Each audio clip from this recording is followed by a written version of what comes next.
So yun, what's up? Maayong hapon sa inyong tanan. So naaday ta karong RTR mga koys. Bisita ta diri sa tong lula, diri sa RTR. So tagsar po ta makaabot og RTR mga koys kay bisita sa trabaho nya karon nakaigayon ta nga muhapit.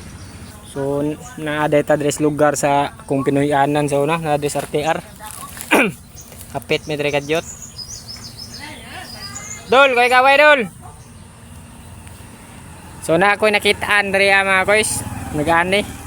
Kauban ako sa mga fiber, mga trabanteg fiber ni. Wala na daw sila pang-income, muna nag-ani na lang sila dari. Gago! Ambot ng isa, nag-ani ba na o nanangkong? Gago! Dol, okay ra ka na dol? Okay ra dol?